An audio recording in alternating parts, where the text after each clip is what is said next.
ఓం నమో వెంకటేశాయ.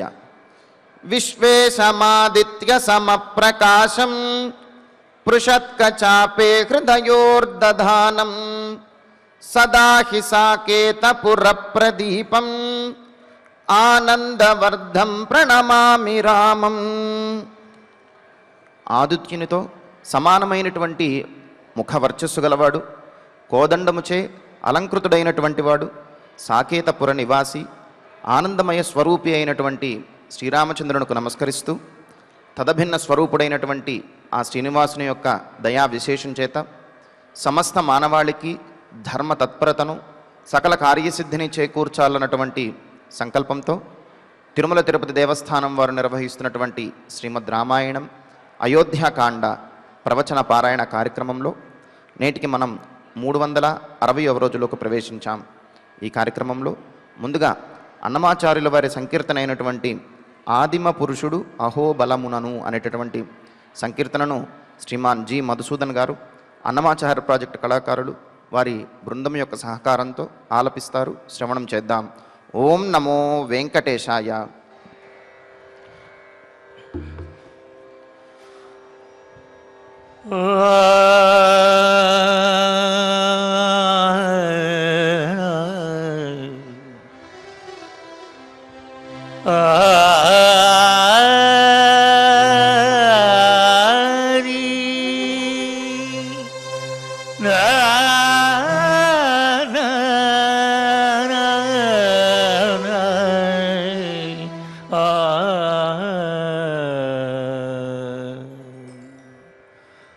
ఆదిమ పురుషుడు అహోబలమునను వేదాద్రి గుహలో వెలసివాడే.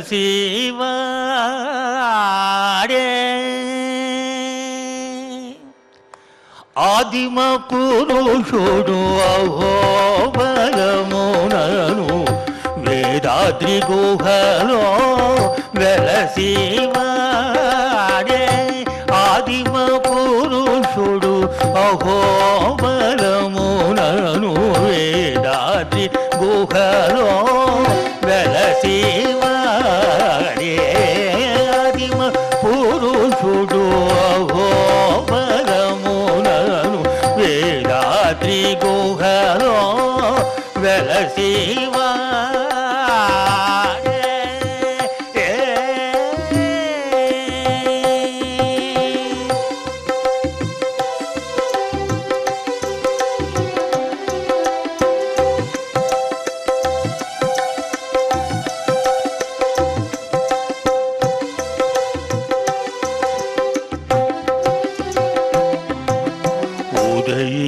ఉదయించెనదిగో హుక్కు కంభమున చదరక శ్రీ నరసింహుడు.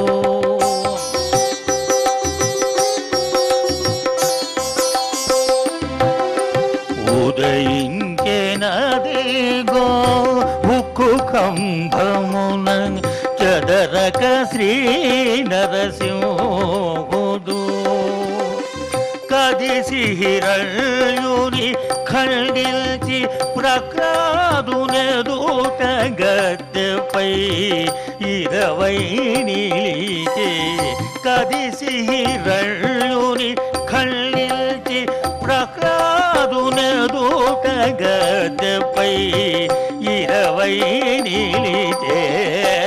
ఆదిమ పురుషుడు అహోబలమునను వేదాద్రి గుహలో వెలసివాడే. ఆదిమ పురుషుడు అహోబలమునను వేదాద్రి గుహలో వెలసివాడే.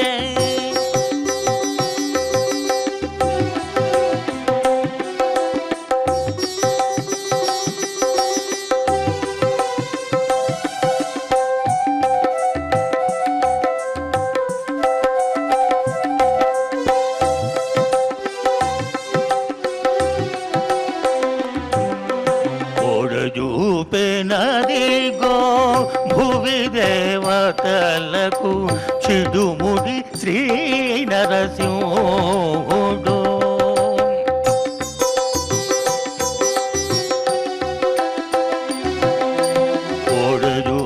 ఒడుపెనదిగో భువి దేవతలకు చిడుముడి శ్రీ నరసింహుడు.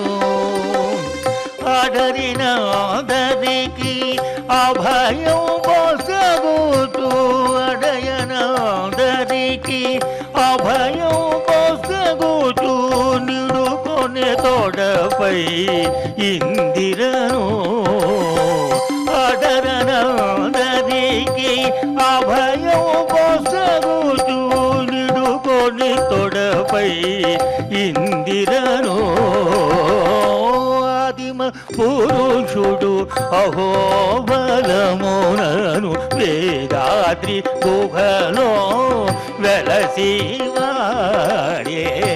ఆదిమ పురుషుడు అహోబలమునను వేదాద్రి గుహలో వెలసివాడే.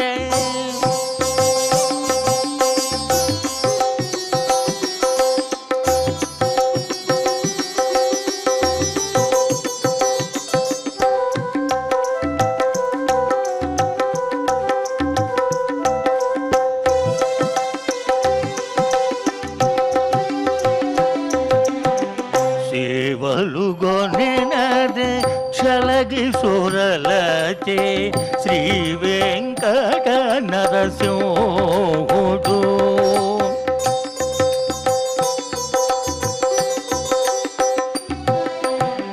సేవలు గొనెనదే చలగి సురలచే శ్రీ వెంకట నరసింహుడు. దైవమై మమ్మేలి దాసుల రక్షించే, దైవమై మమ్మేలి దాసుల రక్షించే, తావు కొనకనిటు దయతో చూసి. దైవమై మమ్మేలి దాసుల రక్షించే, తావు కొనకనిటు దయతో చూసి. ఆదిమ పురుషుడు అహోబలమునను వేదాద్రి గుహలో వెలసి వాడే. ఆదిమ పురుషుడు అహోబలమునను వేదాద్రి గుహలో వెలసి వాడే.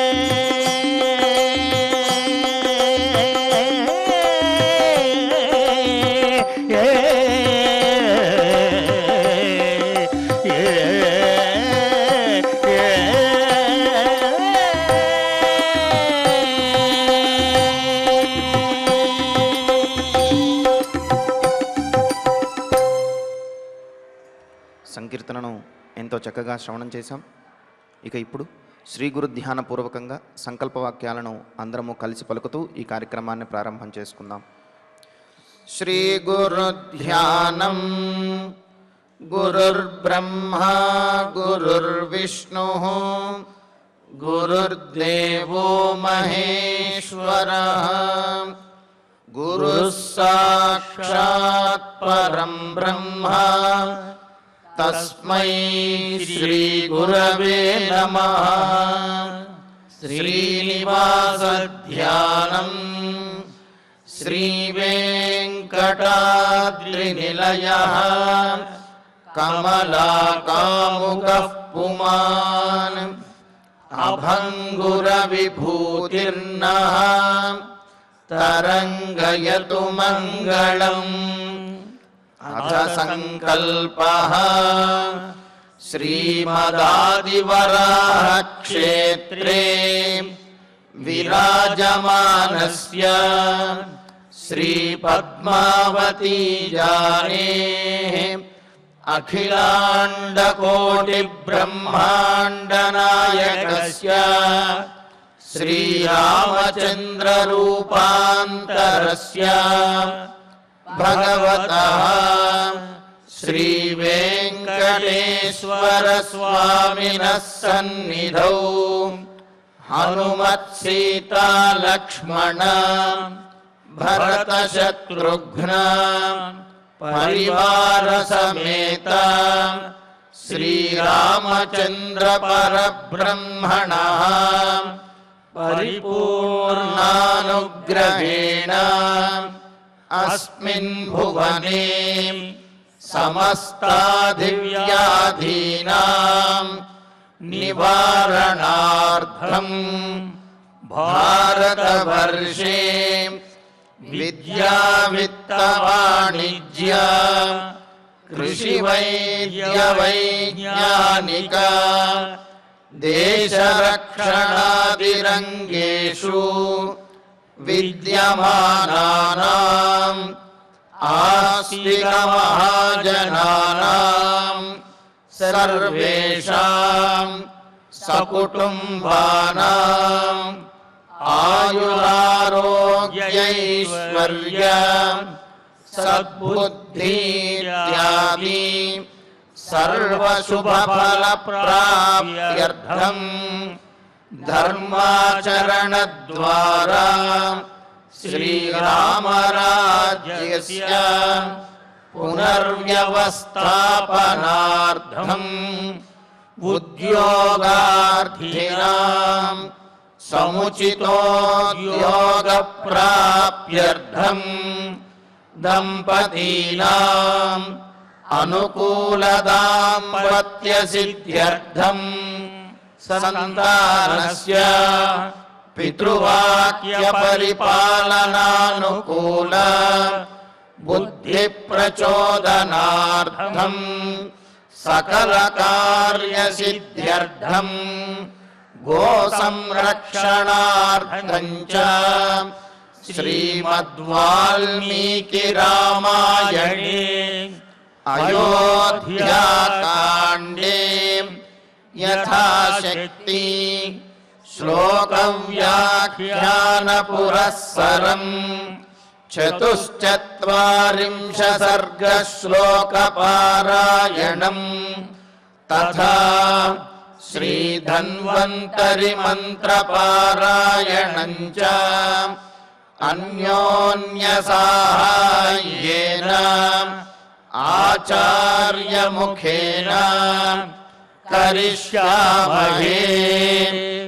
శ్రీవాల్మీకి ప్రార్థనా కూజంతం రామ రామేతి మధురం మధురాక్షరం ఆరుహ్య కవితాశాఖాం వందే వాల్మీకి కోకిలం.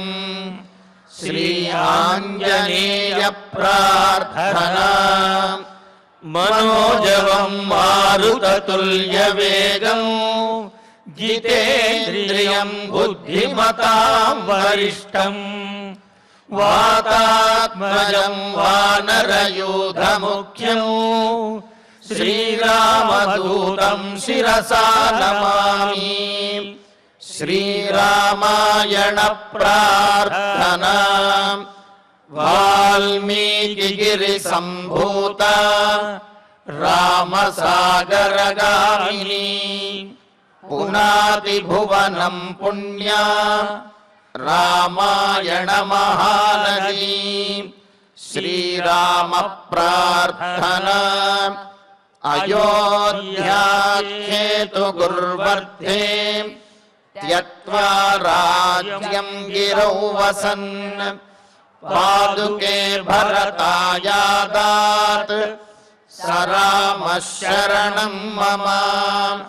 శ్రీరామచంద్ర పరబ్రహ్మణే నమః. అథ శ్రీమద్ రామాయణే ఆదికావ్యే అయోధ్యాకాండే చతుశ్చత్వారింశః సర్గః. శ్రీమన్నారాయణ చరణౌ శరణం ప్రపద్యే. శ్రీమతే నారాయణాయ నమః. శ్రీరామాయ నమః.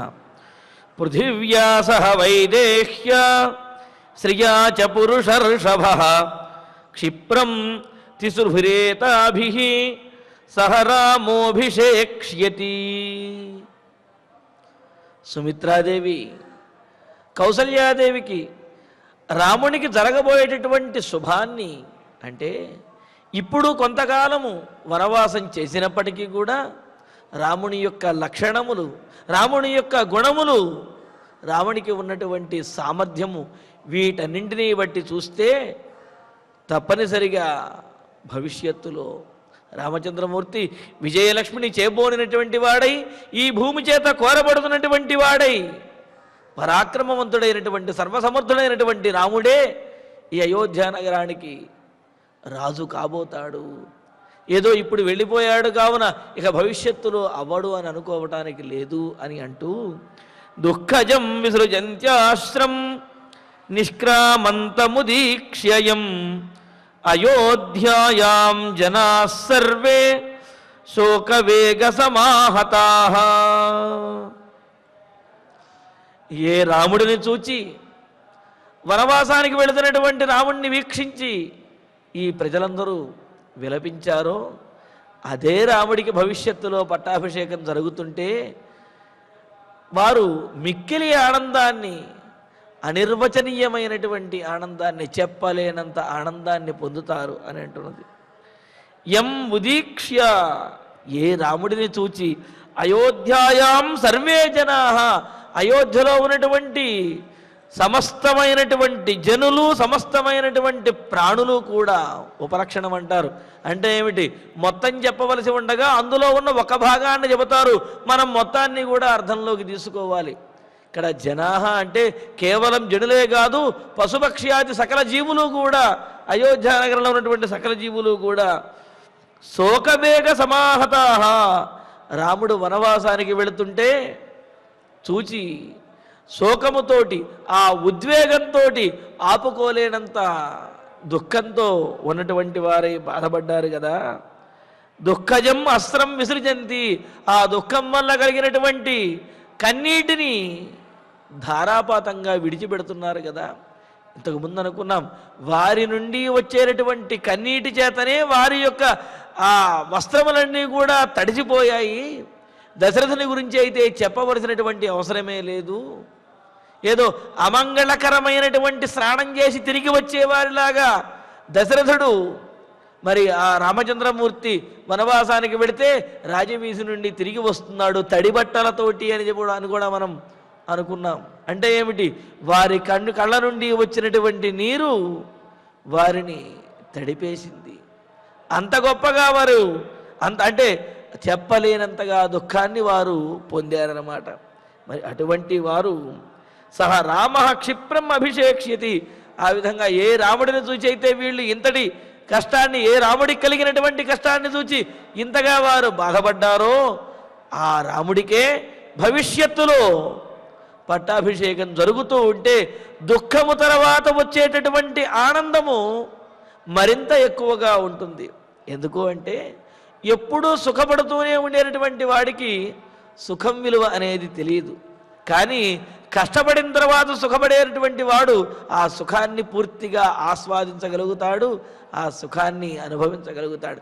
అలాగే ఎప్పుడూ ఆనందంగా ఉండేవాడికి దుఃఖం అంటే ఏమిటో తెలియదు. కావున ఈ ఆనందంలో ఉన్నటువంటి గొప్పతనం కూడా పూర్తిగా తెలియకపోవచ్చునేమో, కానీ దుఃఖము తర్వాత, కష్టము తర్వాత వచ్చే ఆనందం ఏదైతే ఉన్నదో ఆ ఆనందం మాత్రం మరింతగా ఎన్నో రెట్లు ఎక్కువగా ఉంటుంది అని అంటున్నాడు.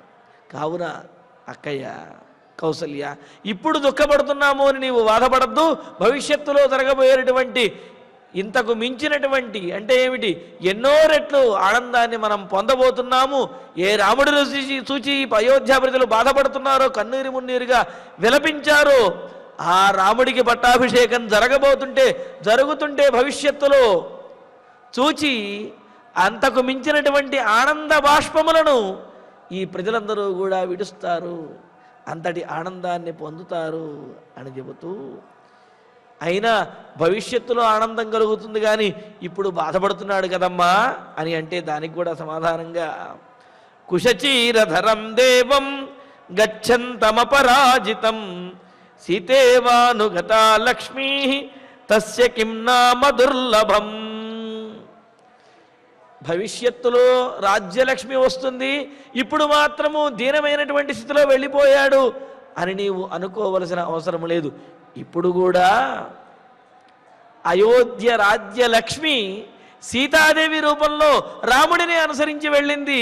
కావున ఇప్పుడు కూడా ఆయన రాజ్యలక్ష్మికి నాథుడుగానే ఉన్నాడు, ఇప్పుడు కూడా రాజుగానే ఉన్నాడు అనే విషయాన్ని తెలియజేస్తూ కుశచీరధరం గచ్చంతం, నారవస్త్రములను ధరించి, అంటే నారవస్త్రములను ధరించి దర్భలను మొలతాడుగా ధరించినటువంటి వాడై, గచ్చంతం వనవాసానికి వెళుతున్నటువంటి వాడైన అపరాజితం దేవం, పరాజయమే లేనటువంటి దేవం. ఇంతకుముందు చెప్పుకున్నాం దైవతం దేవతానాం అని చెప్పి, దేవతలందరికీ కూడా దేవుడైనటువంటి వాడైన ఆ పరమాత్మను, శ్రీమన్నారాయణుణ్ణి, ఆ రామచంద్రమూర్తిని లక్ష్మీ, లక్ష్మీదేవి. ఏ లక్ష్మి అంటే రాజ్యలక్ష్మి అని అన్నారు. ఎందుకు అంటే లక్ష్మి అంటే సంపద. సంపద అంటే కేవలము ధనం మాత్రమే కాదు, అనుకూలమైనటువంటిది ఏదైతే ఉంటుందో, ఉపయోగపడేది ఏదైతే ఉంటుందో, సానుకూలమైన ధర్మపరమైనటువంటిది ఏదైతే ఉంటుందో అదంతా కూడా లక్ష్మి అనే పేరుతోటే వ్యవహరిస్తారు. అందుకనే ఇక్కడ లక్ష్మీ, సాక్షాత్తు లక్ష్మీదేవి, ఈ రాజ్యలక్ష్మి సీతా ఇవ, సీతాదేవిలాగా, సీతాదేవి రూపంలో రాముడిని అనుసరించింది. కావున ఇప్పుడు కూడా ఈ రాజ్యలక్ష్మి, ఈ సంపద శోభ అన్ని రాముడితో వెళుతున్నట్లే అని చెప్పి అంటున్నది. అదే అందుకనే రాజ్యలక్ష్మి లక్ష్మీ సీత, లక్ష్మీవ సీతాదేవే రాజ్యలక్ష్మిలాగా రాముడితో పాటు వెళుతున్నది, లేకపోతే రాజ్యలక్ష్మియే సీతాదేవి రూపంలో రాముడితో వెళుతున్నది, అనుగత అనుసరించి వెళుతున్నది.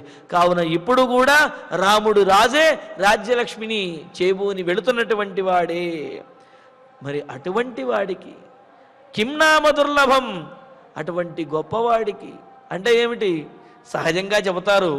ఇక్కడ చూడండి, రాజు అని అంటే పట్టు పీతాంబరమును ధరించి, అనేకమైనటువంటి ఆభరణములు పెట్టుకుని, కిరీటాన్ని ధరించి సింహాసనం మీద కూర్చుని ఉంటే అప్పుడు ఆ రాచరికపు శోభ అనేది కనిపిస్తూ ఉంటుంది. కానీ రాముడు ఇక్కడ నారవస్త్రాలు ధరించి, మౌంజిని ధరించి వెళుతున్నప్పటికీ కూడా అక్కడ రాముడిలో ఆ రాజ్య శోభ, రాచరికం అనేది ఏమాత్రము తగ్గలేదు, ఆ శోభ కనిపిస్తూనే ఉన్నది. అందుకనే ఇక్కడ ఏముంటుంది, ఈ విధంగా అంటే ఏమిటి? రాజుకు ఉండవలసినటువంటి ఆభరణములు, కిరీటములు, సింహాసనము ఇవేవీ లేకుండానే రాజ్యలక్ష్మితో శోభిస్తున్నటువంటి రామచంద్రమూర్తిని ఆయనకు ఇంకా తిరిగే ఉన్నది, ఆయనకు వచ్చేటటువంటి ఆపద ఏముంటున్నది అని అంటున్నారు. ఎందుకు అంటే సహజంగా చెబుతూ ఉంటారు, పీతాంబరం వీక్ష్య దదౌ స్వకన్యాం చర్మాంబరం వీక్ష్య విషం సముద్ర అని చెబుతూ సరదాగా చెబుతారు. ఏమని అంటే సముద్రమథనం జరుగుతూ ఉంటే సముద్రుడు ఉన్నాడు, ఆ సముద్రుడు తనలోంచి వచ్చినటువంటి ఒక్కొక్క వస్తువుని దేవతలకి వాళ్ళకి ఇస్తూ ఉన్నాడు. ఇస్తూ ఉంటే మరి అక్కడ పరమేశ్వరుడు కనిపించారట. పరమేశ్వరుడు చర్మాన్ని ధరించి ఉన్నాడు.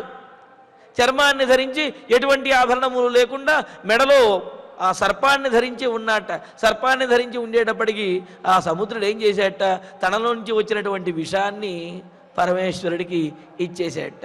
సరే, లక్ష్మీదేవి వచ్చిందిట. లక్ష్మీదేవి వస్తే ఎవరికి వారనుకున్నారు? పట్టు పీతాంబరములు ధరించి సశంఖ చక్రం సగదాశశారంగం అని చెప్పినట్టుగా పట్టు పీతాంబరములన్నీ ధరించి ఉన్నటువంటి వాడు మహావిష్ణువు. వెంటనే లక్ష్మీదేవిని మహావిష్ణువుకి ఇచ్చారట. అంటే ఏమిటి?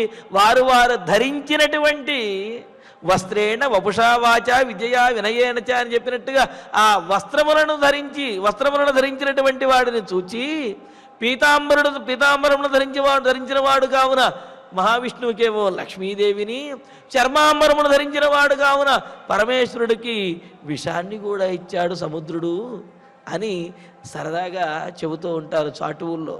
అంటే ఏమిటి? వారు ధరించినటువంటి దాన్ని బట్టి వారికి ఉన్నటువంటి సామర్థ్యాన్ని, లేకపోతే వారి యొక్క స్థితిని తెలుసుకుని అవి పొందుతూ ఉంటారు అని. ఇక్కడ పరిస్థితి చూడండి, రామచంద్రమూర్తి నారవస్త్రాలు ధరించి ఉన్నప్పటికీ కూడా లక్ష్మీదేవి ఆయననే అనుసరిస్తూ ఉన్నది. రాజ్యలక్ష్మి సీతాదేవి రూపంలో రాముణ్ణి అనుసరించినది అంటే అక్కడ వేషానికి ప్రధానం కాదు, సామర్థ్యానికే ప్రధానము.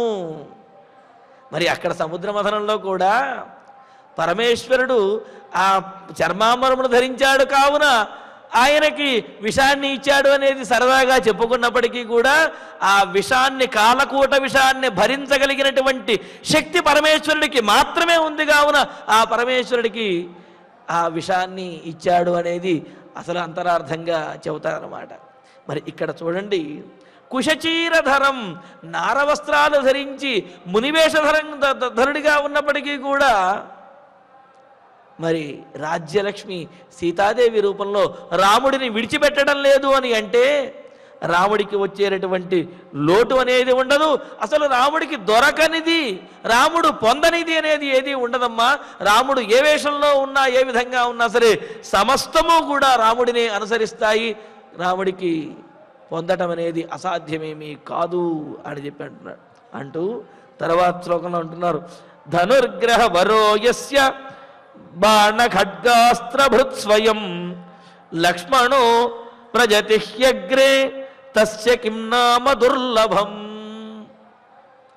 రాముడు రాజ్యాన్ని కోల్పోయాడు, అయ్యయ్యో అన్నింటినీ కోల్పోయాడు, ఏమీ లేకుండా ఉన్నాడు అనుకుంటే పొరపాటు.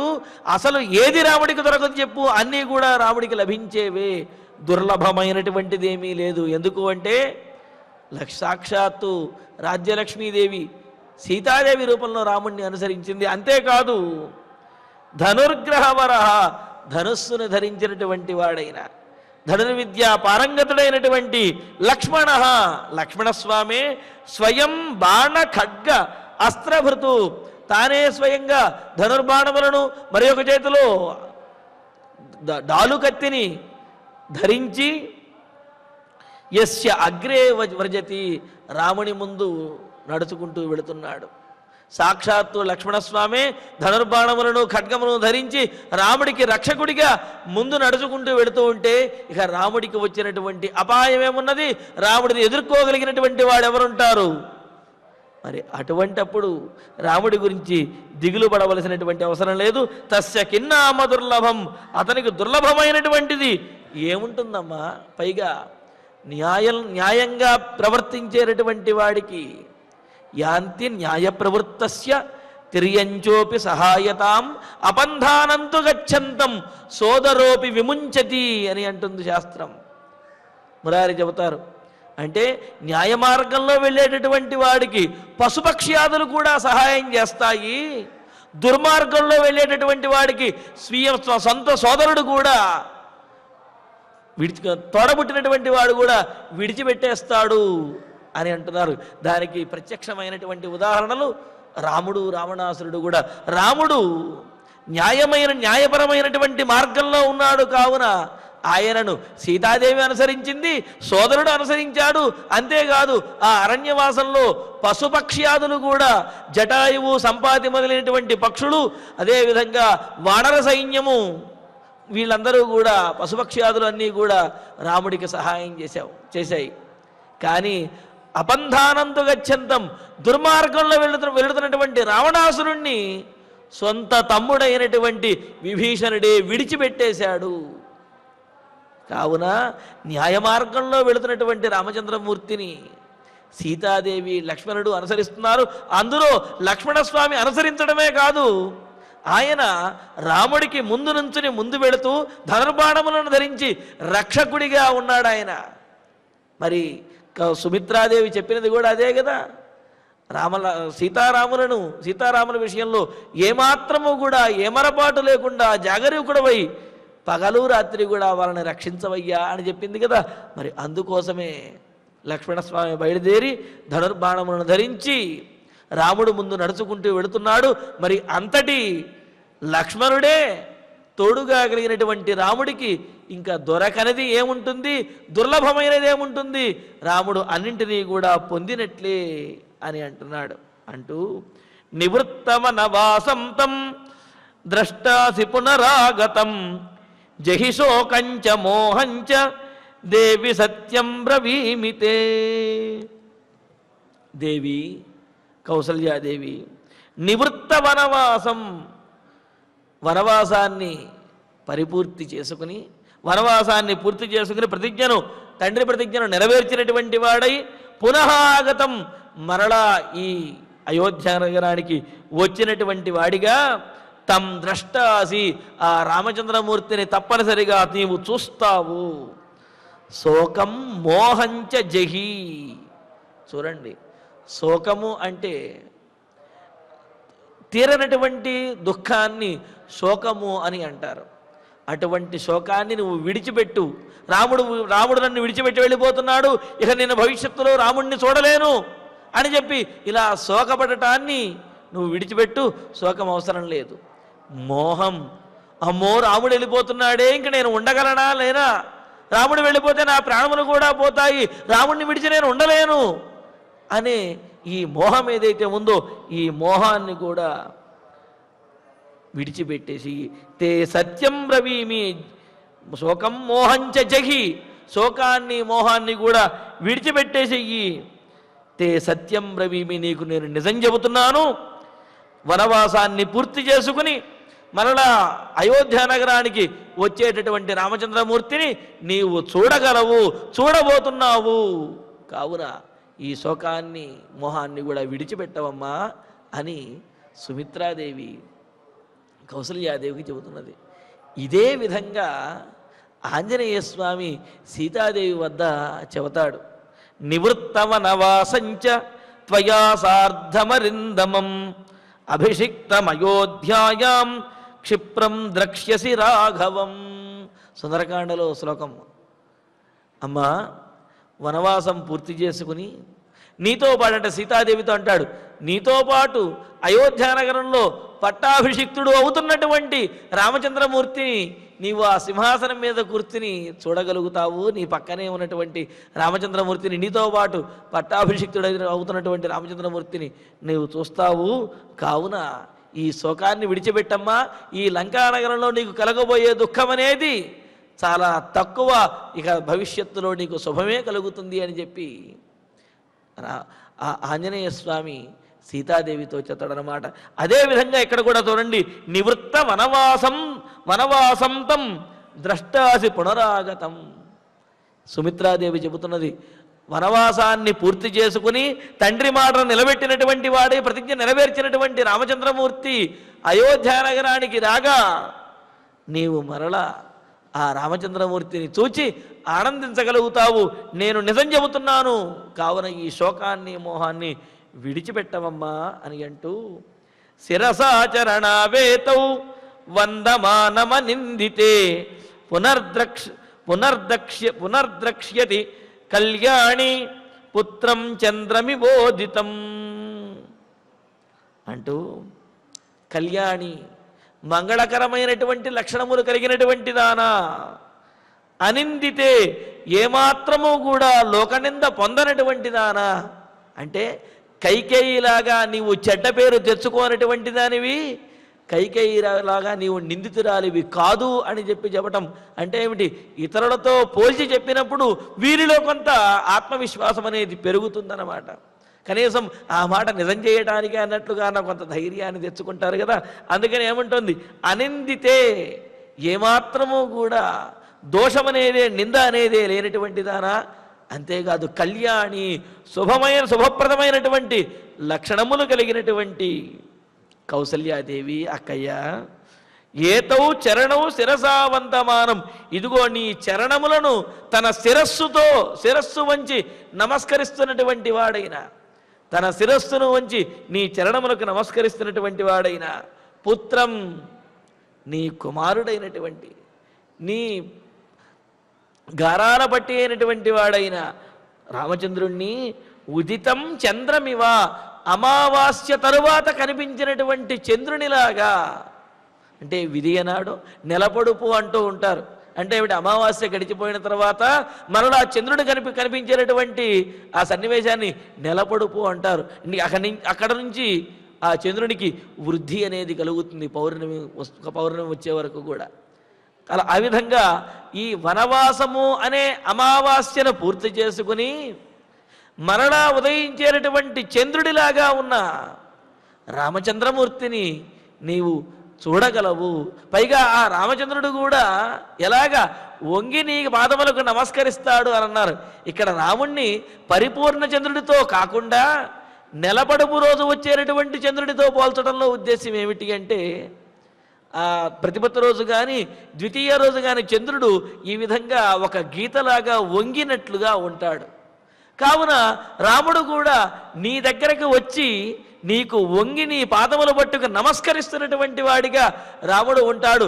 అలా ఉన్నటువంటి రామచంద్రమూర్తిని నీవు చూసి ఆనందించగలవు అని అంటూ మరి ఇక్కడ సుమిత్రాదేవి కౌసల్యాదేవికి జరగబోయేటటువంటి విషయాన్ని కళ్ళకు కట్టినట్లుగా ఆ కౌసల్యాదేవికి చూపిస్తూ చెబుతూ ఆమెలో ఆత్మవిశ్వాసాన్ని కలిగిస్తున్నది.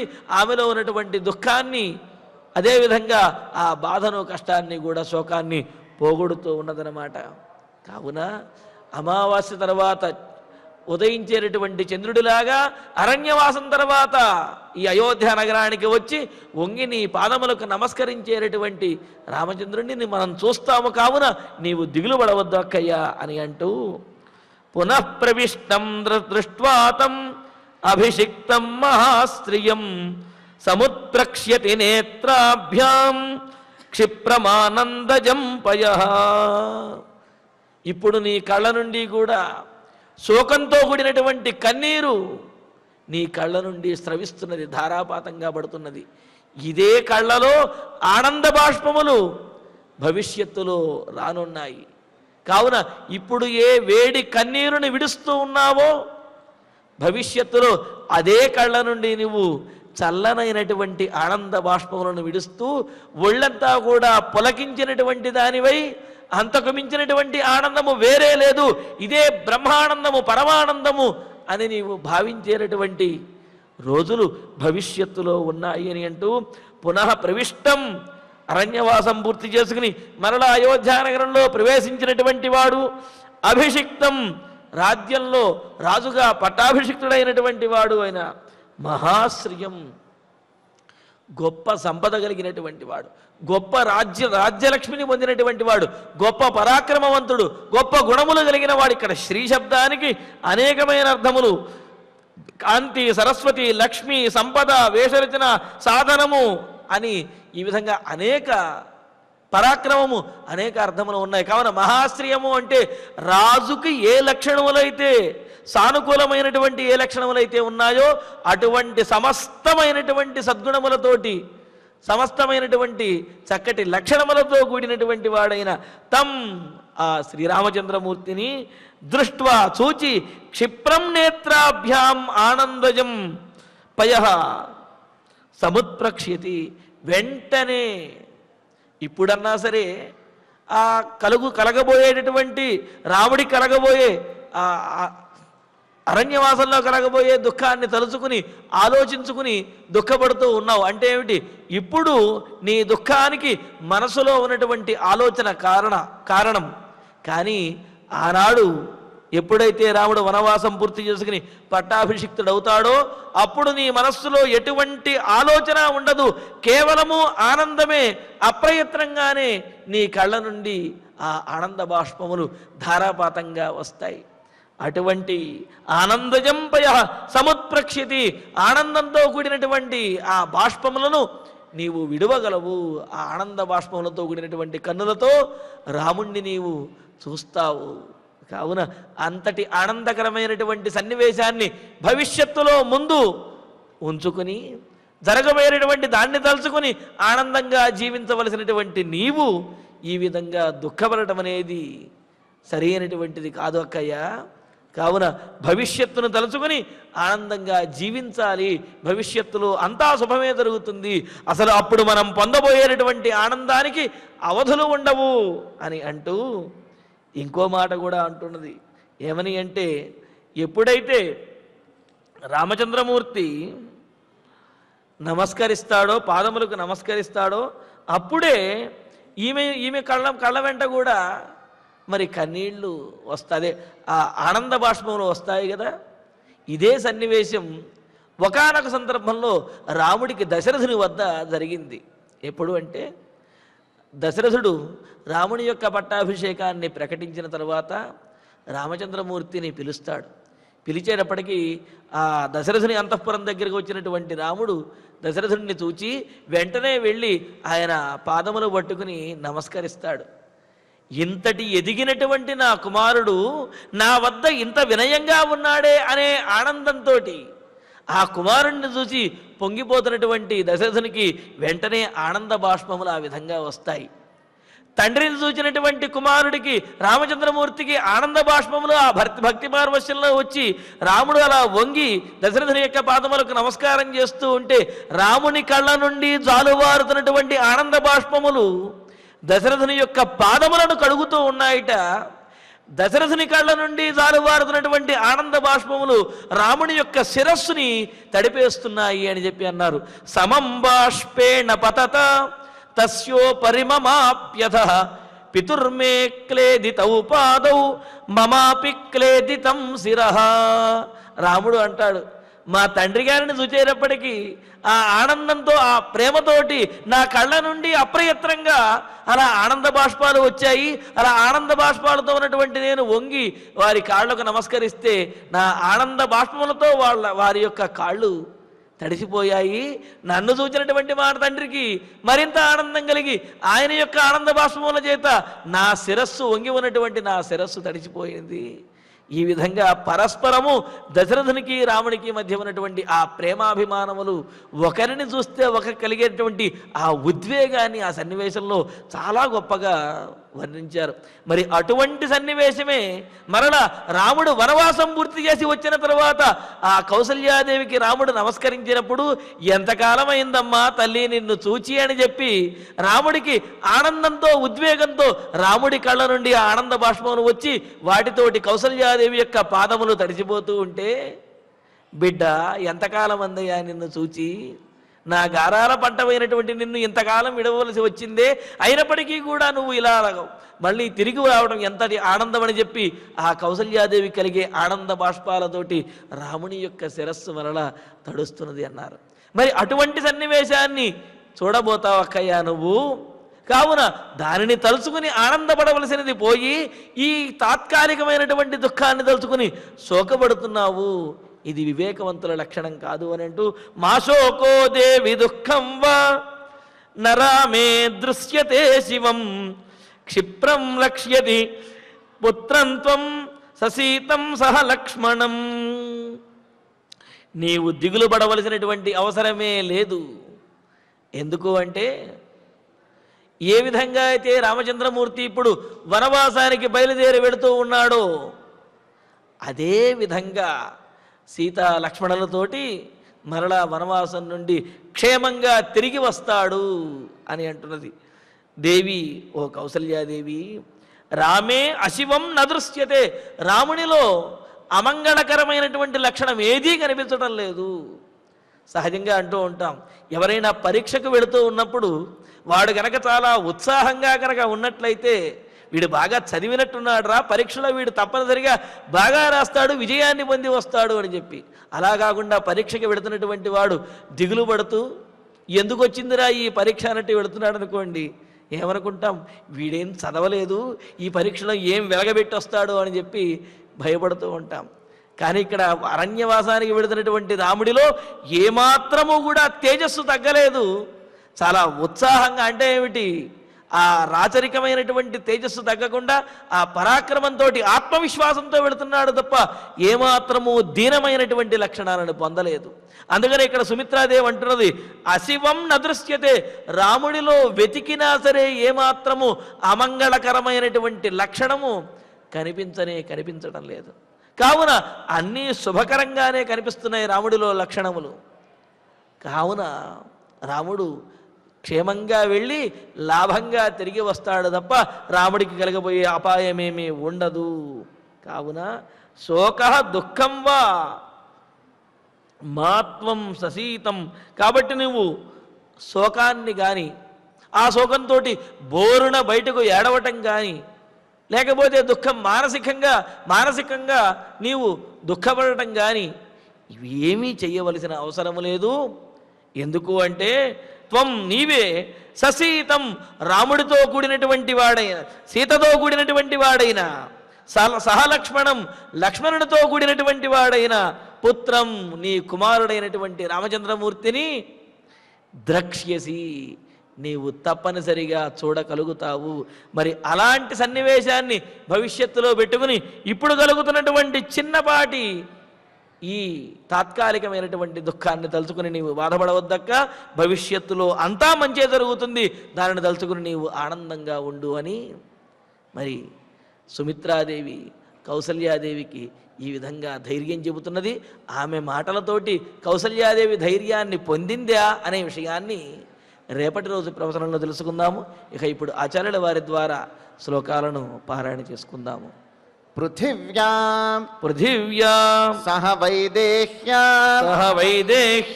శ్రియా చ పురుషర్షభః క్షిప్రం తిసృభిరేతాభిః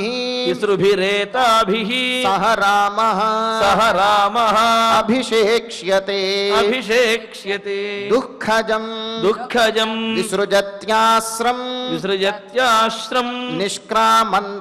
నిష్క్రామంతం ఉదీక్ష్యయం అయోధ్యాయాం జనాః సర్వే శోకవేగ సమాహతాః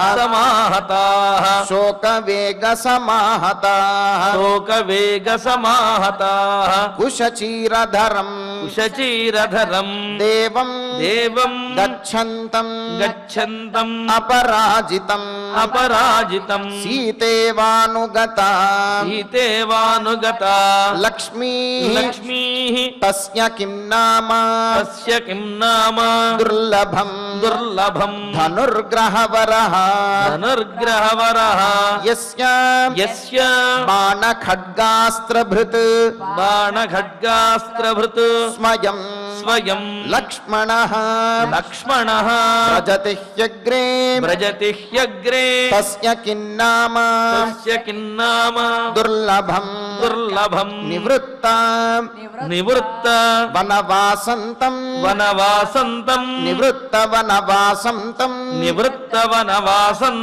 ద్రష్టాసి పునరాగతం జహి శోకంచ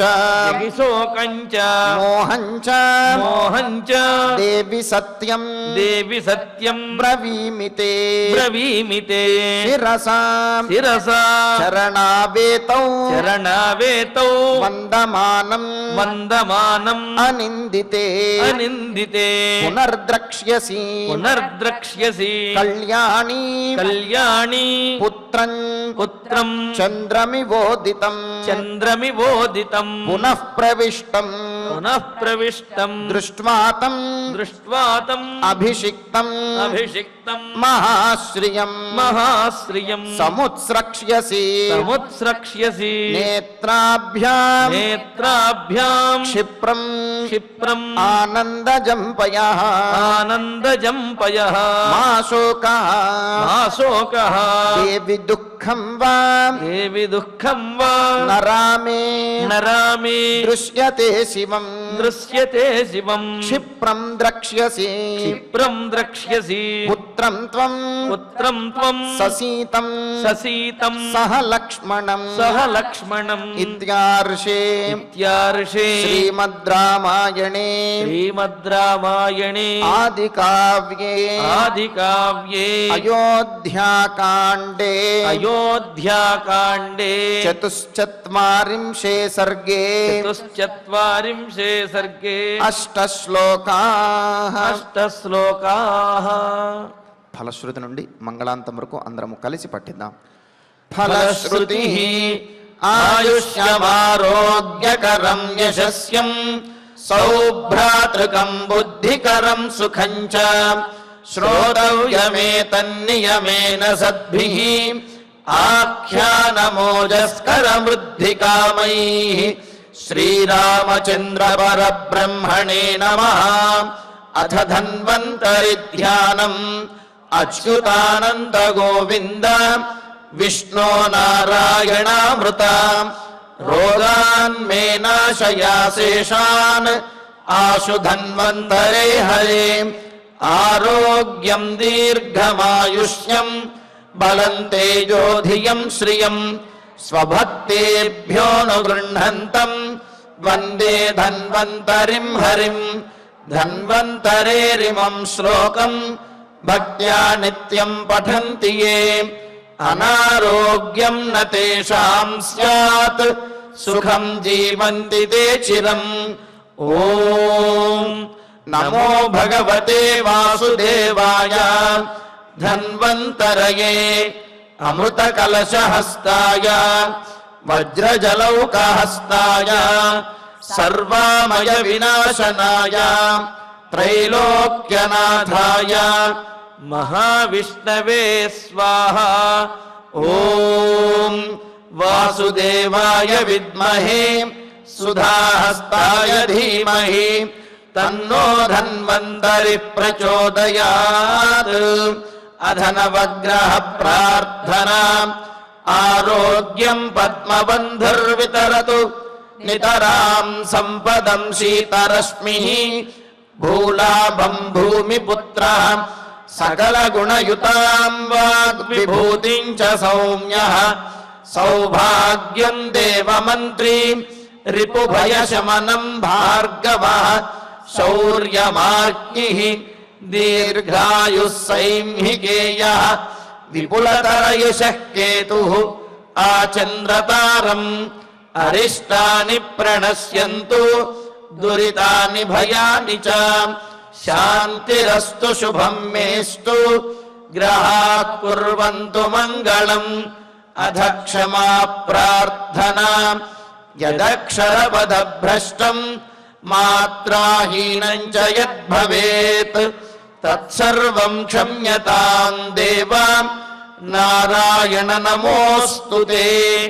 అథ భగవత్సమర్పణం కాయేన వాచా మనసేంద్రియైర్వా బుద్ధ్యాత్మనా వా ప్రకృతే స్వభావాత్ కరోమి యద్యత్ సకలం పరస్మై నారాయణాయేతి సమర్పయామి. అథ మంగళం శ్రియః కాంతాయ కళ్యాణ నిధయేర్ధినాం శ్రీవేంకటనివాసాయ శ్రీనివాసాయ మంగళం.